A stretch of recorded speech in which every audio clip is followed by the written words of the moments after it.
Shalom, selamat pagi saudara-saudara yang terkasih dalam Tuhan Yesus Kristus, dimanapun saudara berada, baik yang di rumah ataupun dimanapun saudara berada. Kini tiba saatnya kita akan bersama-sama memuji Tuhan, menenangkan hati kita untuk memuji Dia, memuliakan nama Dia, dan juga terlebih rindu kita boleh datang untuk mendengarkan firman Tuhan. Mari saudara, kita akan masuk sejenak di dalam satu lagu di mana kita boleh dilindungi oleh Dia, oleh kepakan sayapnya yang besar, yang kuat, dan menaungi kita dengan kuasa-Nya. Biarpun badai yang selalu bergelora menghadang kita, ingatlah saudara bahwa kita akan terbang tinggi bersama Dia.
Mari saudara, kita akan menenangkan hati kita, menenangkan diri kita sejenak, untuk datang ke hadirat Dia yang kudus, Tuhan yang telah hadir di rumah kita masing-masing, dimanapun kita berada, bersama dengan orang-orang terkasih. Dia yang sungguh mengasihi kita. Biarlah kita boleh pada kesempatan ini mohon ampun atas segala dosa-dosa yang telah kita lakukan, baik yang sengaja ataupun tidak sengaja. Seperti dalam Ayub 4 ayat 17 dikatakan, mungkinkah seorang manusia benar di hadapan Allah? Mungkinkah seorang tahir di hadapan penciptanya? Tuhan Bapa yang di surga, Allah yang kami sembah di dalam nama Tuhan Yesus Kristus, Allah yang mengasihi kami. Kami bersyukur ya Tuhan, pada kesempatan pada pagi hari ini Tuhan kami boleh bersama-sama beribadah, boleh memuji memuliakan nama-Mu Tuhan, bersama-sama dengan orang-orang yang kami kasihi ya Tuhan. dimanapun kami berada di rumah kami masing-masing. Tuhan, Engkau yang begitu mengasihi kami. Seringkali ya Tuhan, kami mengecewakan Engkau, kami melukai Engkau ya Tuhan. Kami tidak sengaja ya Tuhan, menyakiti hati saudara-saudara kami ya Tuhan. Bapa di surga, kami datang padamu pada saat ini ya Tuhan. Mohon ampun atas segala dosa-dosa kami ya Tuhan. Baik yang kami lakukan sengaja ataupun tidak sengaja ya. Biarlah Tuhan, di dalam waktu yang singkat ini ya Tuhan, kami boleh datang ke hadirat Tuhan, kami boleh sucikan, dikuduskan ya Tuhan. Untuk kami boleh layak menyembah Tuhan, boleh layak ya Tuhan kami boleh mendengar firman Tuhan, pengajaran Tuhan pada pagi hari ini ya Tuhan. Biarlah Engkau menolong setiap kami ya Tuhan. Mungkin kami yang punya pergumulan dalam kehidupan kami ya Tuhan, problema-problema yang kami hadapi, biar Tuhan Engkau menolong setiap kami ya Tuhan, agar kami boleh tetap fokus hanya kepada Tuhan dalam ibadah online pada saat ini ya Tuhan.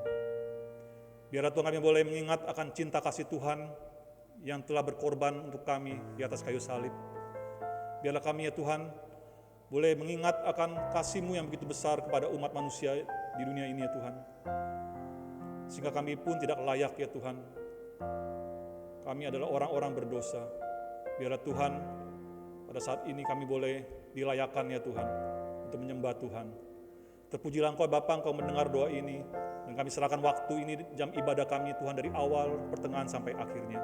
Hanya dalam nama Tuhan Yesus Kristus, Juru Selamat kami yang hidup, kami berdoa dan mengucap syukur. Amin. Saudara, bukan dengan barang fana Tuhan membayar dosa kita. Bukan dengan darah yang mahal. Dengan darah yang mahal dia tiada noda dan celah.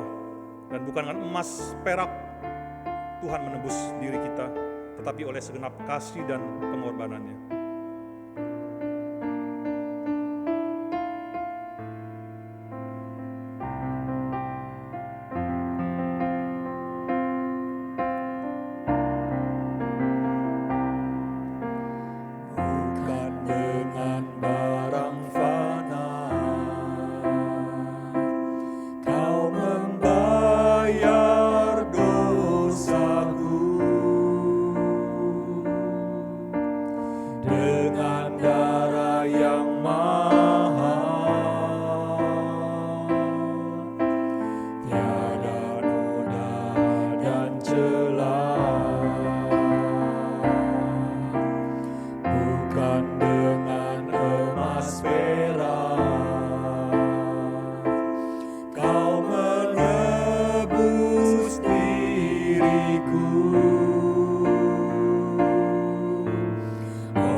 semuanya sia-sia dan tak berarti lagi.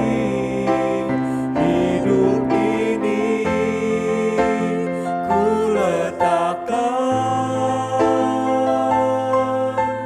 pada mezbah-Mu ya Tuhan. Jadilah padaku seperti yang Kau ingini. Jadilah padaku, jadilah padaku seperti yang Kau ingini.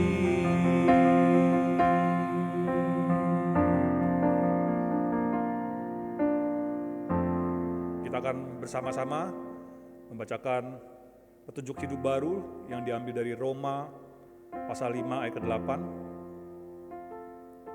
Roma pasal 5 ayat ke-8. Kita akan baca bersama-sama sebanyak 2 kali. 1, 2, 3. Akan tetapi Allah menunjukkan kasih-Nya kepada kita oleh karena Kristus telah mati untuk kita ketika kita masih berdosa. Akan tetapi Allah menunjukkan kasih-Nya kepada kita oleh karena Kristus telah mati untuk kita ketika kita masih berdosa. Kita akan bersama-sama bacaan bertanggapan yang diambil dari Markus pasal 8 ayat 34 sampai 38. Markus 8 ayat 34 sampai 38. Saya akan bacakan ayat yang genap, saudara baca yang ganjil, dan seterusnya sampai ayat 38 kita baca bersama-sama.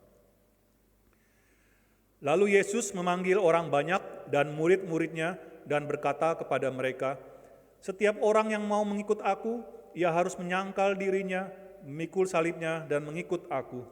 Karena siapa yang mau menyelamatkan nyawanya, ia akan kehilangan nyawanya. Tetapi barang siapa kehilangan nyawanya karena aku dan karena Injil, ia akan menyelamatkannya. Apa gunanya seorang memperoleh seluruh dunia, tetapi ia kehilangan nyawanya? Karena apa yang dapat diberikannya sebagai ganti nyawanya? Sebab barang siapa malu karena aku dan karena perkataanku di tengah-tengah angkatan yang tidak setia dan berdosa ini, Anak Manusia pun akan malu karena orang itu apabila ia datang kelak dalam kemuliaan Bapanya, diiringi malaikat-malaikat kudus." Amin. Berbahagialah orang yang membaca, merenungkan, dan melaksanakan dalam kehidupannya. Saudara, karena salib Tuhan, Dia yang telah memberikan kita hidup yang baru. Karena salibnya kita hidup, karena salibnya kita menang. Tuhan yang berkuasa dan sanggup untuk melakukan mujizat-mujizat.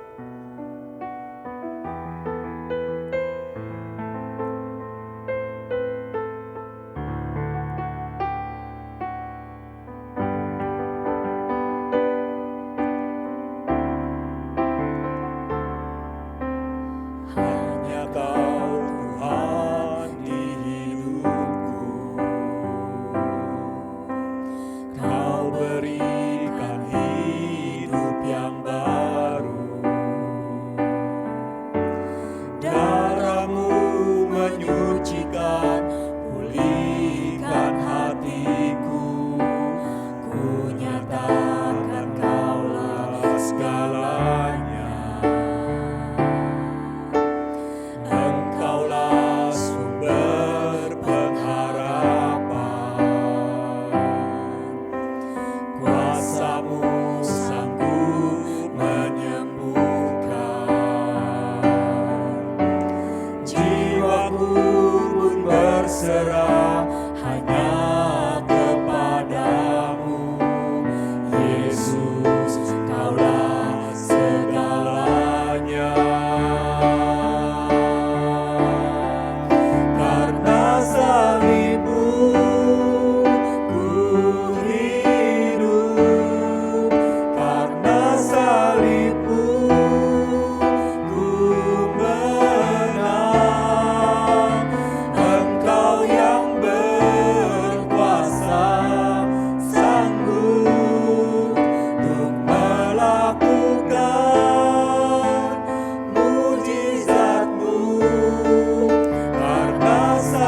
salib-Mu ku hidup, karena salib-Mu ku menang. Engkau yang berkuasa, sanggup untuk melakukan mujizat-Mu di hidupku.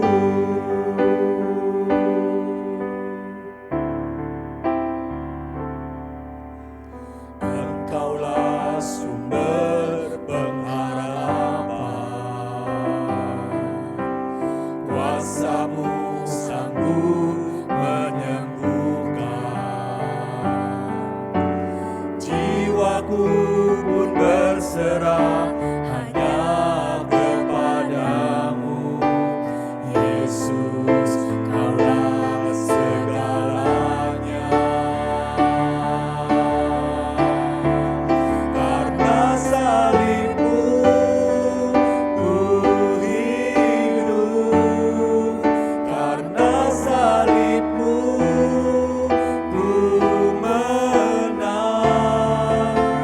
Engkau yang berkuasa, sanggup untuk melakukan mujizat-Mu. Karena salib-Mu ku hidup, karena salib-Mu ku menang. Engkau yang berkuasa, sanggup untuk melakukan mujizat-Mu di hidupku.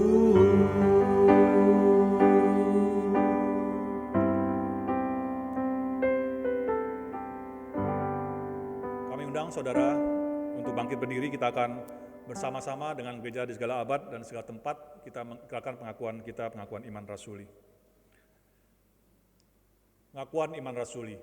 Aku percaya kepada Allah, Bapa yang Maha Kuasa, Khalik langit dan bumi, dan kepada Yesus Kristus, anaknya yang tunggal, Tuhan kita, yang dikandung daripada Roh Kudus, lahir dari anak darah Maria, yang menderita sengsara di bawah pemerintahan Pontius Pilatus, disalibkan, mati dan dikuburkan, turun ke dalam kerajaan maut.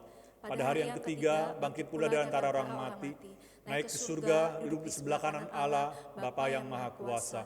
Dan dari sana Ia akan datang untuk menghakimi orang yang hidup dan yang mati. Aku percaya kepada Roh Kudus, gereja yang kudus dan am, persekutuan orang kudus, pengampunan dosa, kebangkitan daging dan hidup yang kekal. Amin. Silakan duduk. Kita akan masuk dalam doa syafaat dan doa Bapa kami. Kita akan bersama-sama berdoa untuk doa syafaat ini akan dipimpin oleh saya langsung. Tuhan, terima kasih, kami bersyukur ya Tuhan atas segala yang kami jalani dalam kehidupan kami ya Tuhan. Tuhan, pada saat ini kami mau datang kepada Engkau ya Tuhan, untuk kami berdoa untuk bangsa dan negara kami ya Tuhan, untuk pemerintahan di negara kami, negara yang kami cintai ini Tuhan. Kami berdoa ya Tuhan untuk pemimpin bangsa kami, baik itu dari Presiden, Wakil Presiden, para menteri, seluruh kabinet, pejabat-pejabat tinggi negara ya Tuhan, baik itu di pusat maupun daerah. Biar Tuhan memimpin, memberkati mereka ya Tuhan, berikan hikmat, bijaksana, takut akan Tuhan di dalam memimpin pemerintah negara ini ya Tuhan. Biarlah segala kebijakan-kebijakan yang diambil ya Tuhan, sungguh ya Tuhan untuk kepentingan orang banyak ya Tuhan, untuk kepentingan rakyat di negara kami ya Tuhan. Sehingga ya Tuhan, negara kami boleh menjadi negara yang maju, negara yang bertumbuh dalam perekonomian ya Tuhan, dan terus boleh berkembang menjadi negara yang baik ya Tuhan di dalam mensejahterakan kehidupan masyarakat yang adil dan makmur. Tuhan, kami juga mengingat ya Tuhan untuk proses di dalam vaksinasi COVID-19 ini ya Tuhan. Biarlah ya Tuhan akan menolong agar pendistribusian vaksin ini Tuhan boleh terlaksana dengan baik ya Tuhan, dan terdistribusi dengan baik seluruh bangsa Indonesia ini Tuhan, ke rakyat Indonesia ini Tuhan, sampai ke masyarakat yang ada di manapun ya Tuhan boleh memperoleh vaksin ini. Dan juga ya Tuhan, biarlah Tuhan akan memakai setiap tenaga kesehatan ya Tuhan yang membantu kami, membantu pemerintah ya Tuhan untuk memberikan vaksinasi ini. Tuhan berikan kepada mereka kesehatan, kekuatan ya Tuhan, hati yang gembira di dalam melayani proses vaksinasi ini Tuhan.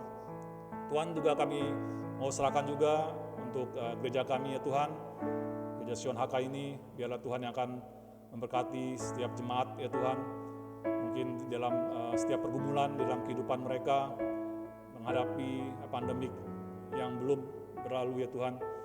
Tapi ya Tuhan, saya percaya ya Tuhan, Tuhan yang mengasihi kami, Tuhan mengasihi jemaat di Sion HK ini ya Tuhan. Kau akan menolong setiap mereka ya Tuhan, mereka mempunyai pergumulan di dalam kehidupan mereka. Tuhan akan memberikan jalan keluar yang terbaik buat mereka ya Tuhan.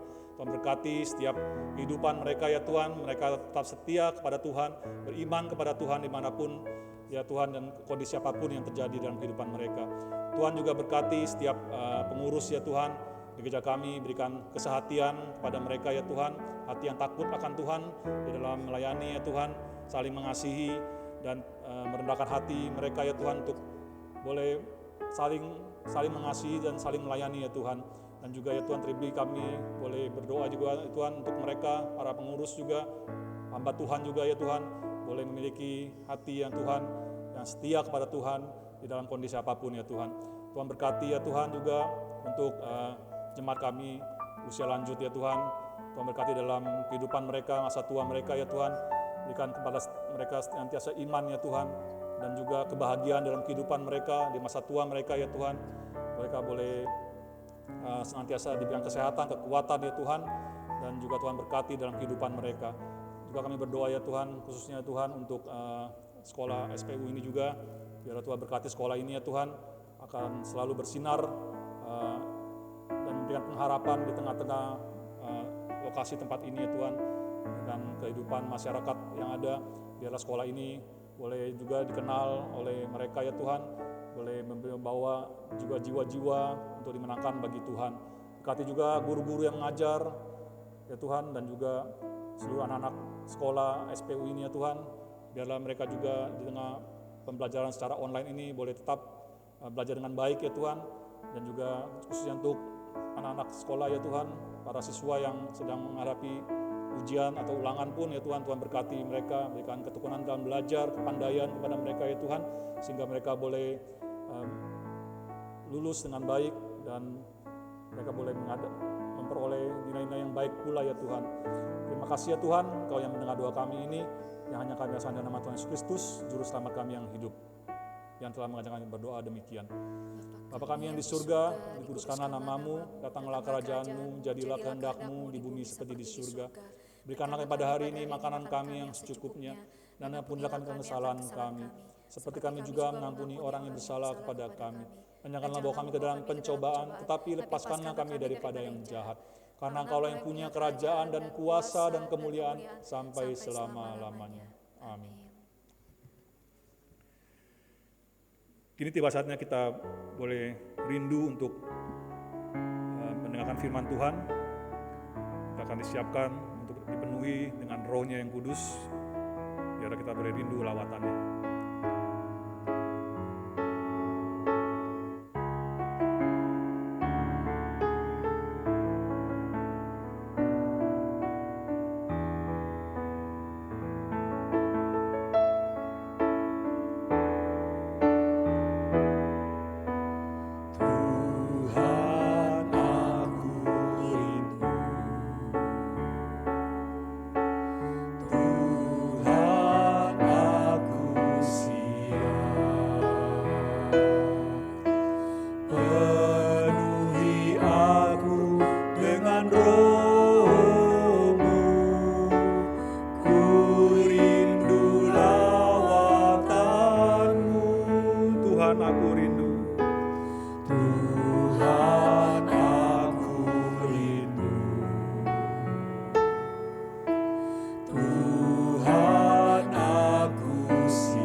Jemaat yang dikasihi Tuhan, selamat pagi. Kita bersyukur hari ini kita kembali bisa beribadah di tempat ini meskipun melalui media streaming, tetapi biarlah melalui ibadah ini Tuhan ditinggikan dan dimuliakan. Hari ini saya mengajak kita untuk bersama-sama merenungkan tema menyangkal diri, memikul salib, dan mengikut Tuhan Yesus. Di dalam sebuah rangkaian masa-masa kita memasuki Jumat Agung dan Paskah, tema ini kiranya boleh mempersiapkan kita untuk boleh menyambut akan kematian dan kebangkitan Kristus. Saya mengajak kita untuk membuka Alkitab kita dari Lukas pasal yang ke-9 ayat yang ke-18 sampai dengan 23. Lukas 9 ayat 8 sampai dengan 23. Sebelum membaca, saya mengajak kita untuk mari kita berdoa. Tuhan, kiranya Tuhan boleh membuka hati dan pikiran kami seperti Alkitab yang telah kami buka untuk kami boleh membaca dan merenungkan kebenaran firman Tuhan. Oleh karena itu mohon sekali lagi akan pimpinan dari Roh-Mu yang kudus, sehingga kami boleh memahami firman Tuhan dan kami boleh memiliki keyakinan, iman kami boleh disegarkan dan kami boleh mengikut Tuhan dalam hidup ini sampai bertemu dengan Engkau. Berkati waktu yang singkat melalui media streaming, kiranya firman Tuhan tidak terhalang oleh media apapun, tetapi kebenaran itu boleh kami rasakan. Berkati setiap kami, dan kami menyerahkan waktu ini ke dalam tangan Tuhan. Dalam nama Tuhan Yesus kami berdoa, amin. Saya akan membacakan Lukas 9 ayat 18 sampai dengan 23 bagi kita semuanya. LAI memberikan sebuah judul, Pengakuan Petrus. Pada suatu kali, ketika Yesus berdoa seorang diri, datanglah murid-muridnya kepadanya. Lalu ia bertanya kepada mereka, kata orang banyak, siapakah aku ini? Jawab mereka, Yohanes Pembaptis. Ada juga yang mengatakan Elia. Ada pula yang mengatakan bahwa ia seorang nabi dari dahulu telah bangkit. Yesus bertanya kepada mereka, menurut kamu siapakah aku ini? Jawab Petrus, Mesias dari Allah.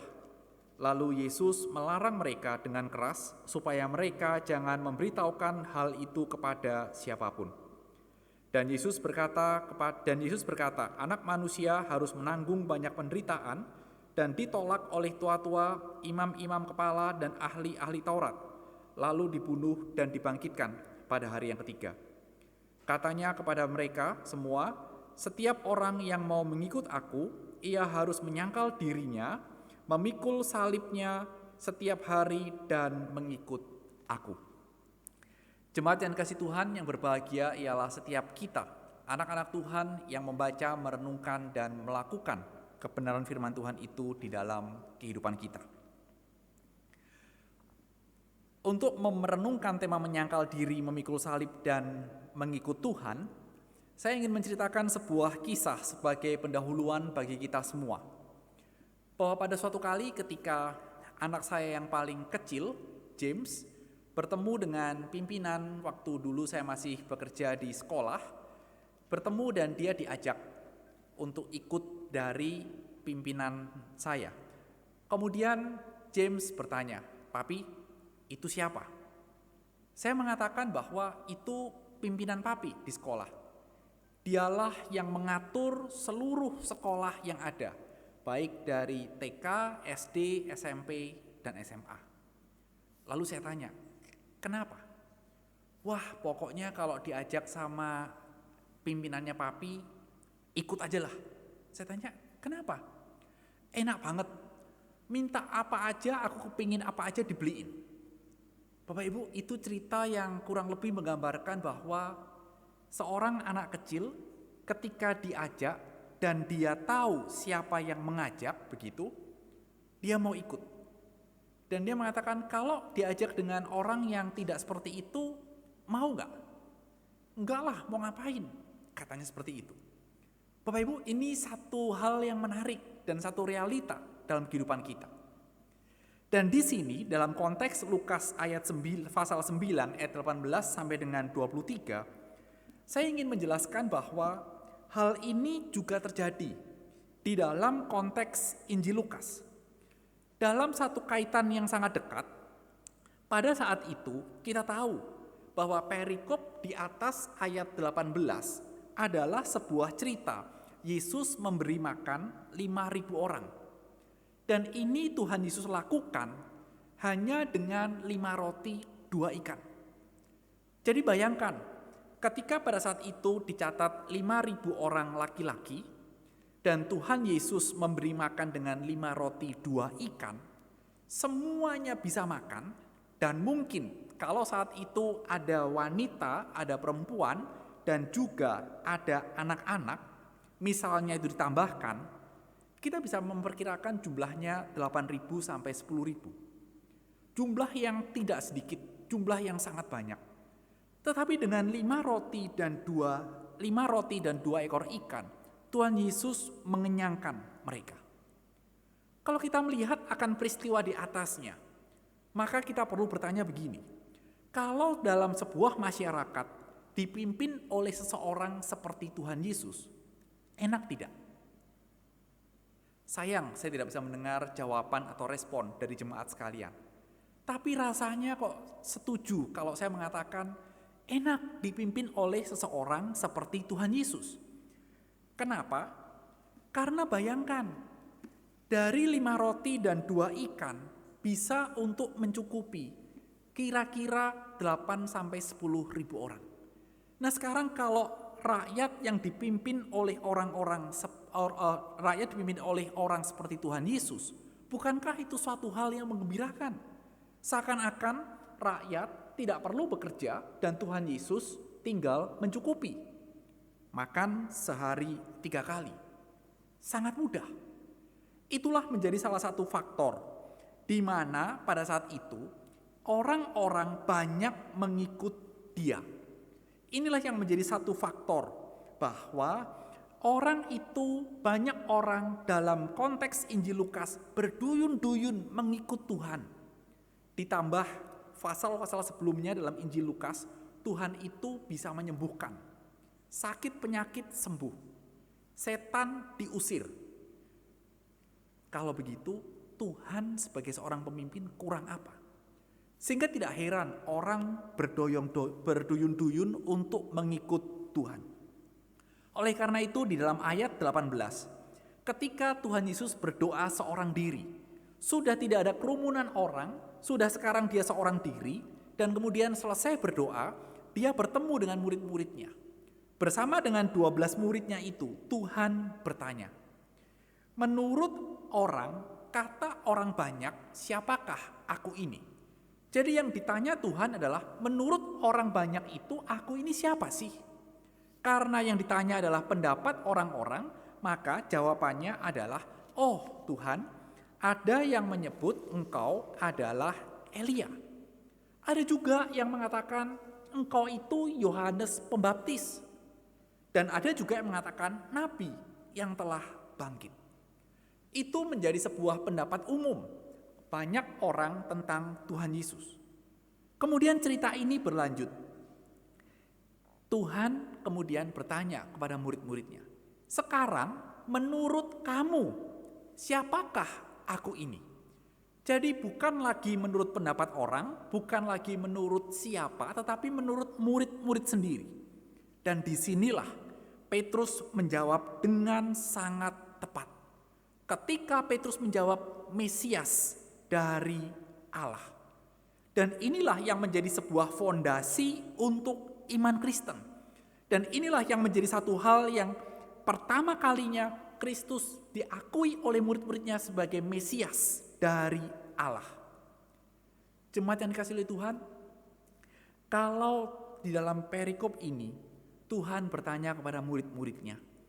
Dan kalau saat ini kita sebagai anak-anak Tuhan ditanya, siapakah Tuhan Yesus bagi kita? Siapakah Tuhan Yesus menurut kita? Apa jawabnya? Apa yang menjadi jawaban dari jemaat sekalian? Apakah kita selama ini hanya melihat Tuhan Yesus seperti orang banyak mengikuti Tuhan. Hanya menganggap Tuhan adalah Tuhan yang mencukupi kebutuhan kita. Apakah kita hanya menganggap Tuhan yang memelihara hidup kita? Kita melihat bahwa ada begitu banyak anggapan orang yang melihat dan menganggap Tuhan itu seperti Sinterklas. Yang mengharapkan Tuhan seperti Sinterklas yang membagi-bagikan kadonya untuk membuat manusia bahagia. Ada yang menganggap seperti itu. Dan ini menjadi satu hal yang perlu untuk kita renungkan di pagi hari ini. Sehingga kita benar-benar tahu ketika Tuhan mengatakan mengikut aku, sangkal diri, pikul salib, kita benar-benar punya satu fondasi. Kalau kita menjawab dengan tegas, Tuhan adalah Mesias, Allah yang berinkarnasi ke dalam dunia untuk menyelamatkan umat manusia yang berdosa. Ini menjadi satu hal yang clear bagi kita semua.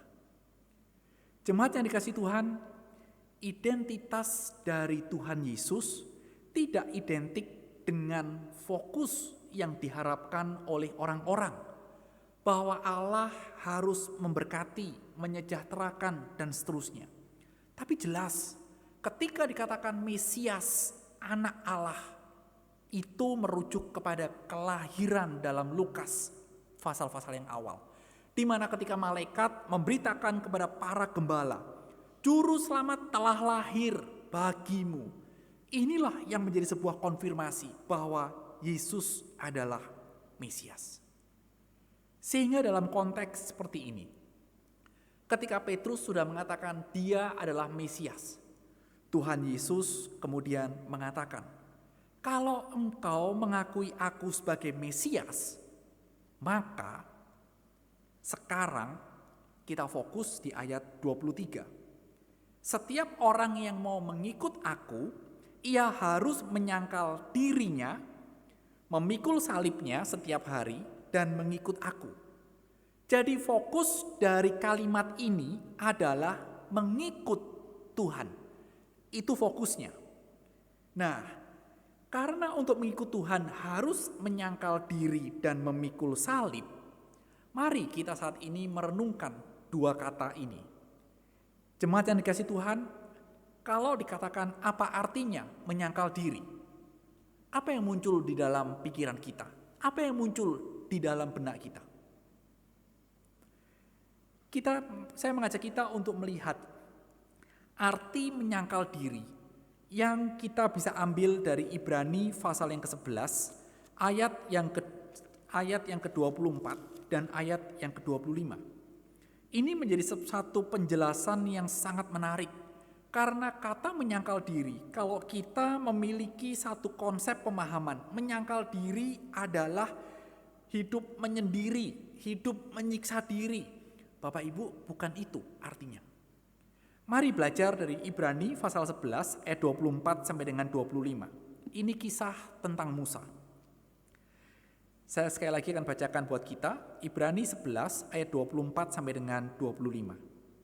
Karena iman, maka Musa setelah dewasa menolak disebut anak putri Firaun.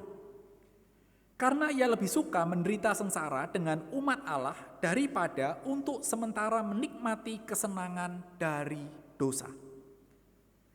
Kalau kita perhatikan, kata menyangkal di dalam Injil Lukas dan kata menolak yang digunakan oleh penulis kitab Ibrani untuk menggambarkan penolakan dari Musa, dua kata ini memiliki kata yang sama di dalam bahasa Yunaninya, yaitu apa? Arneomai. Ini menjadi satu hal yang sama, jadi menolak dengan menyangkal diri memiliki satu arti yang sama. Dan mari perhatikan dalam konteks kehidupan Musa. Kalau dicatat di sini, karena iman, Musa setelah dewasa menolak disebut anak putri Firaun. Apa yang ditolak oleh Musa? Yang ditolak oleh Musa dan Musa mengatakan tidak adalah menjadi anak putri Firaun. Bapak Ibu tentu ingat, Musa itu dilahirkan dari keluarga Ibrani, kemudian entah usia berapa bulan, dia dihanyutkan di sungai Nil, kemudian ditemukan oleh anak putri Firaun. Diasuh dan dia menjadi raja. Jadi bayangkan, kalau dia dianggap sebagai anak putri Firaun, apa yang didapat oleh Musa? Kalau dia betul-betul menerima, aku anak putri Firaun. Pasti kemegahan dia terima, kemewahan dia dapat. Dan dia betul-betul memiliki hak untuk menjadi anak putri Firaun. Dan dia betul-betul memiliki sebuah pencapaian yang mungkin banyak diidam-idamkan oleh begitu banyak orang. Anak putri Firaun memegang otoritas, memerintah betul-betul menjadi satu hal yang wow di depan masyarakat, di depan orang banyak. Tetapi kita lihat, itu semua ditolak oleh Musa. Itu semua tidak diambil oleh Musa. Kalau kita pikir, Musa, apa nggak salah? Apa keputusanmu menolak, tidak mengambil sesuatu yang menjadi hakmu, itu benar?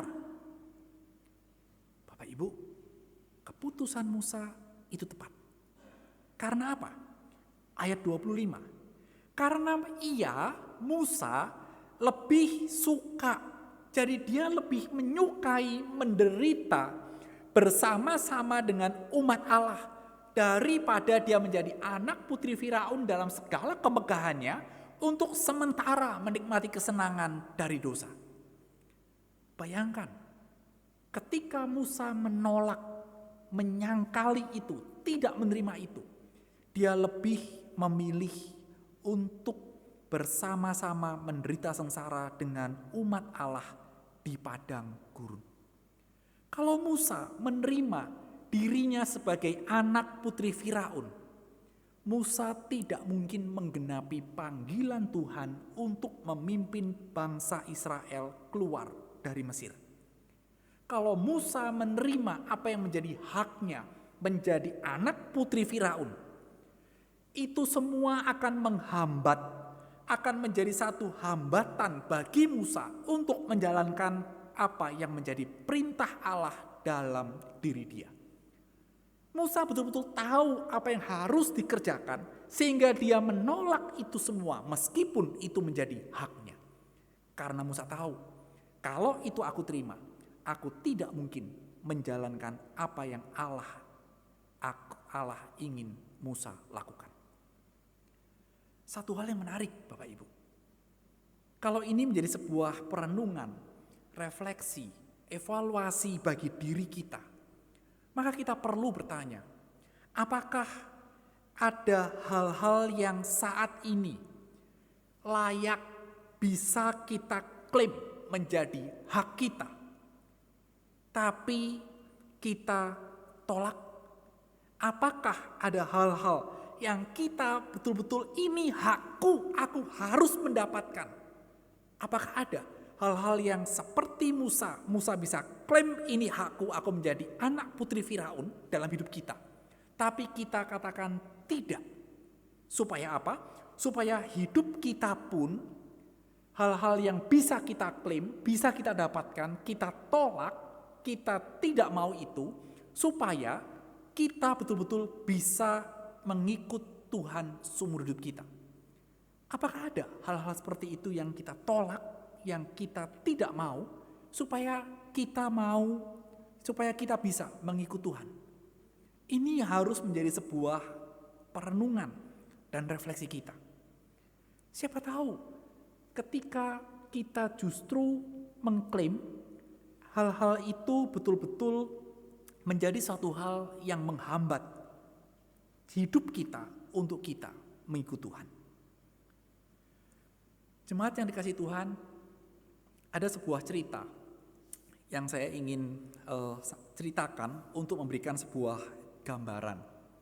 Memberikan sebuah gambaran untuk bagaimana kita bisa mempraktekkan atau menjalankan firman Tuhan ini.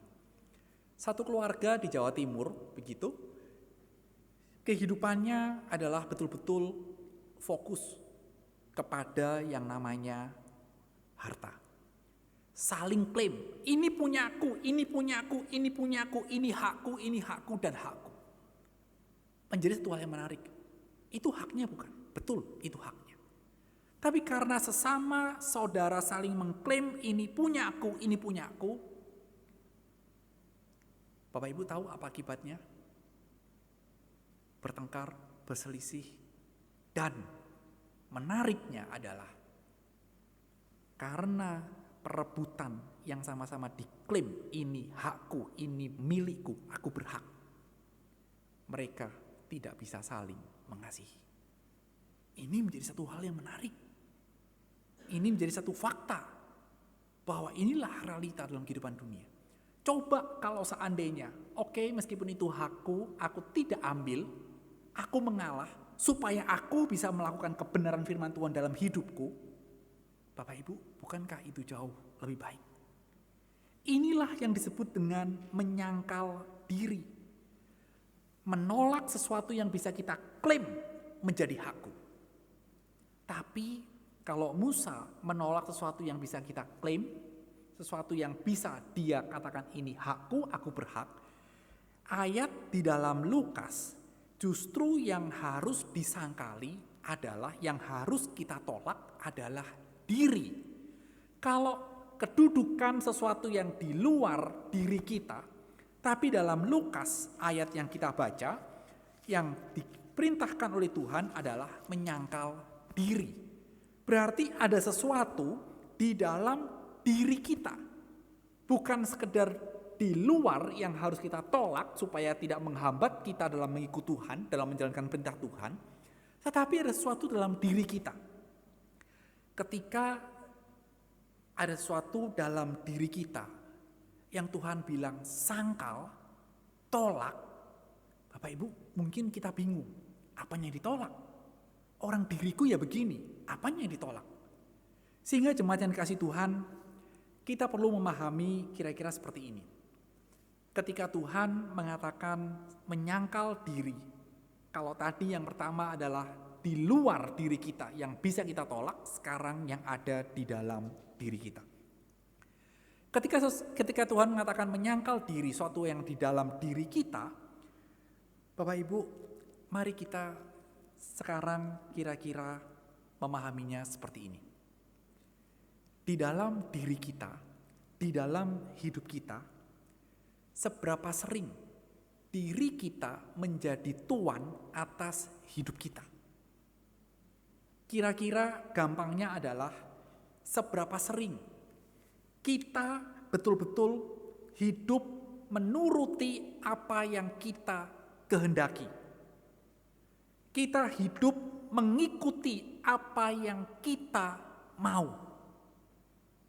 Itu bisa menjadi sebuah cerminan. Kalau kita hidup menuruti apa yang kita mau, mengikuti apa yang kita mau, Bapak Ibu permisi tanya, yang kita mau ini biasanya apa? Yang kita mau ini biasanya apa? Seringkali yang kita mau adalah keinginan daging. Saya beri contoh satu hal yang sederhana. Bapak Ibu, di tengah-tengah masa pandemik ini, kita keluar rumah itu benar-benar terbatas. Kita tidak bisa keluar dengan seenaknya, tidak bisa pergi kemana kita mau, benar-benar terbatas. Ayo, dari jemaat di tempat ini, siapa yang udah kangen, udah benar-benar kepingin makan bakmi di satu tempat yang biasanya kita makan, atau makan sesuatu yang selama pandemik ini rasanya kok aku jadi nggak bisa ke sana, tokonya tutup, depotnya tutup. Jemaat sekalian, kira-kira itu loh yang seringkali menguasai dan memerintah diri kita. Karena apa? Karena ada dosa dalam diri kita yang seringkali berkuasa dan memerintah supaya kita mengikuti apa yang kita mau. Sehingga kita perlu bertanya, kalau begitu menyangkal diri, bagaimana aku bisa melepaskan itu? Bapak Ibu, puji Tuhan, bahwa Kristus datang sebagai penebus. Sehingga penebusan Kristus itulah yang membebaskan kita dari kuasa dosa. Sehingga disitulah hidup kita tidak lagi diperintah oleh dosa, tetapi Kristus yang hidup di dalam aku. Sehingga hidup tidak boleh lagi hidup semau kita. Hidup tidak bisa lagi seenak kita.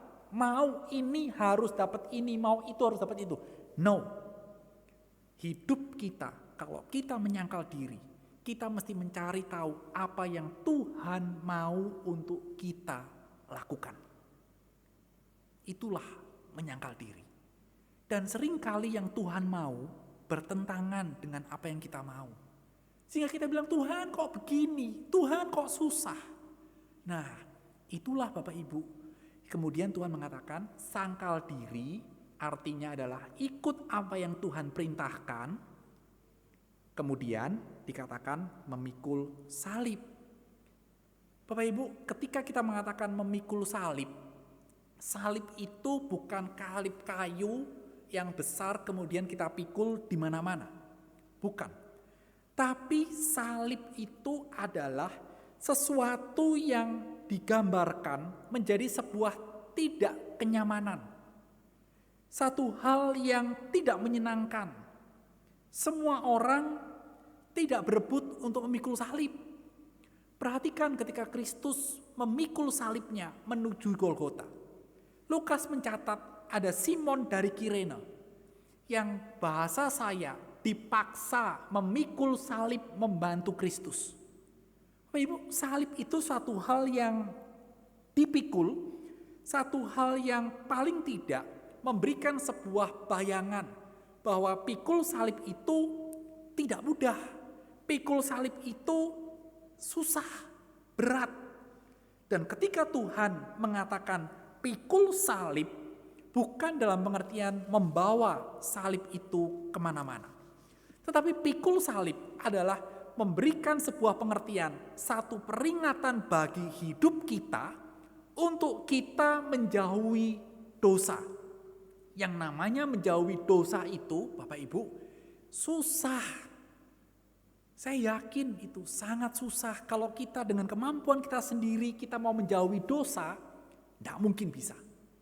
Sehingga ketika dikatakan pikul salib adalah menahan diri dari segala godaan dosa, dari tawaran duniawi yang bisa membawa kita nyemplung kepada dosa. Itu artinya pikul salib. Itu artinya mengikut Tuhan, menyangkal diri, memikul salib.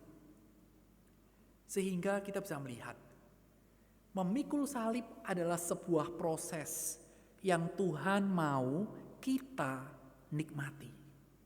Kalau kita sudah terbiasa untuk menjauhi dosa, Bapak Ibu, dosa itu menjadi satu hal yang tidak bisa kita nikmati. Kalau kita terbiasa jujur, kita menipu, deg-degannya setengah mati. Dan kita bisa bilang, aku gak biasa, aku gak bisa menipu, aku mesti jujur. Meskipun aku harus menanggung akibat dari kejujuranku. Itulah salib, Bapak Ibu.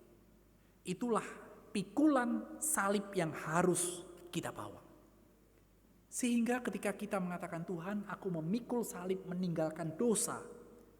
Bapak Ibu, salib juga bisa dipahami, seringkali salib bisa dipahami, saya berkata yes kepada Tuhan. Ketika kita berkata yes kepada Tuhan, Bapak Ibu harus juga bisa berkata no kepada dosa. Karena kita tidak bisa hidup yes kepada Tuhan dan juga no kepada dosa. Dan lupa mengatakan no kepada dosa. Tidak bisa. Kita nggak bisa mau mengikut Tuhan tapi menikmati dosa. Tidak bisa. Satu hal yang Tuhan sampaikan kepada murid-murid. Engkau mau mengikut aku? Siapa aku? Mesias. Kalau engkau mengakui aku sebagai Mesias yang akan mati bangkit pada hari ketiga dan naik ke surga, maka engkau harus menyangkal dirimu, memikul salib dan mengikut aku. Jemaat yang dikasihi Tuhan, memasuki minggu-minggu menjelang Jumat Agung dan Paskah, ini menjadi sebuah perenungan yang harus benar-benar kita renungkan. Karena sudahkah ketika kita mengikut Tuhan, kita mengikut Tuhan dengan sepenuh hati kita? Sangkal diri, pikul salib. Dan apakah selama ini ketika kita mengikut Tuhan, ada hambatan-hambatan yang menghalangi kita untuk kita mengikut Dia? Ini menjadi sebuah perenungan yang harus kita renungkan. Menjadi sebuah refleksi yang harus kita refleksikan di dalam masa-masa kita masuk ke dalam Jumat Agung dan Paskah. Dan biarlah kiranya firman Tuhan yang kita dengar di pagi hari ini kembali mengingatkan kita, apa yang menjadi hambatanmu, hambatan kita dalam mengikut Tuhan. Renungkan firman Tuhan ini. Dan mari kita berdoa.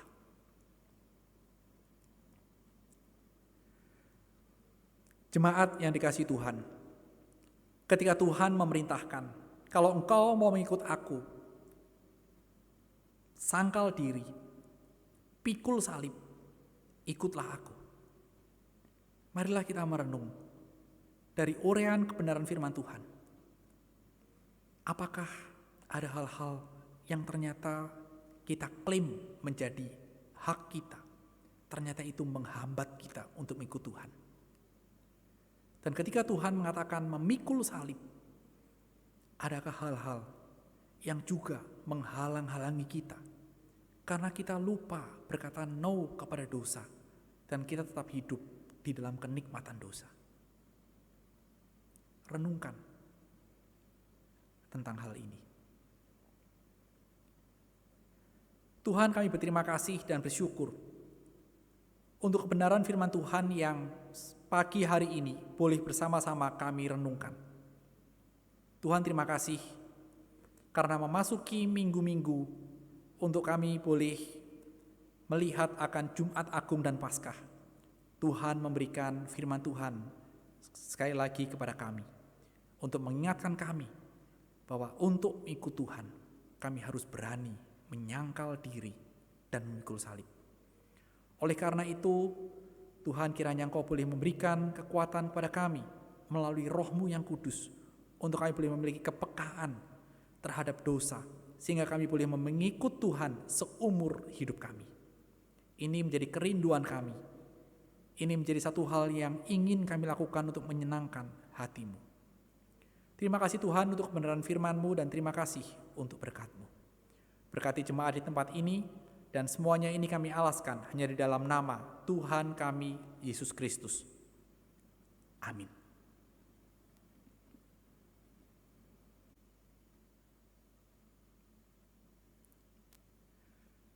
Jemaat yang dikasihi Tuhan, pulanglah dan terimalah berkat dari Tuhan. Tuhan memberkati engkau dan melindungi engkau.